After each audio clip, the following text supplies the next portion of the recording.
பொதுவா ஒலி நமக்கு வழிகாட்டும். ஆனா இங்க ஒரு ஒலி உயிர் பலி வாங்குதுங்க. என்ன பிரமிப்பா இருக்கா? வாங்க அந்த ஒலியில அப்படி என்ன மர்மம் ஒளிஞ்சிட்டு இருக்குன்னு பார்க்கலாம். இந்த நிமிடம் வரைக்கும் ஒரு புரியாத புதிராக இருக்கிறது என்று சொன்னால் அதில் ஒன்று மேற்கு வங்கத்தில் சொல்லப்பட்டு வரும் அலையா லைட் எனப்படும் அலையா ஒளி. இந்த ஒளியை பார்த்தாலே போதும் மீனவர்கள் அதிர்ச்சியில் உறைந்து போகிறார்களாம். அவர்களுக்கு அடிவயிற்றில் புலியை கரைக்கிறதாம். மேற்கு வங்கத்தில் சதுப்பு நிலத்தில் நள்ளிரவு நேரத்தில் தோன்றும் இந்த திடீர் வெளிச்சம் மீனவர்களை குழப்புகிறதாம். இந்த பிரகாச வெளிச்சத்தை பார்க்கும் மீனவர்கள் வழிதவறி போய்விடுகிறார்களாம். பலர் பீதியில் உறைந்து போய் அதிர்ச்சியில் உயிரிழந்திருக்கிறார்களாம்.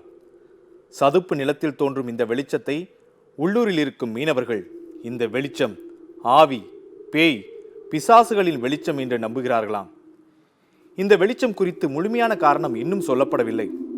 ஒருவேளை மீத்தேன் வாயு காரணமாக அங்கு எழும் ஒளிக்கீற்றாக இது இருக்குமோ என்று விஞ்ஞானிகள் கருதுகிறார்கள்.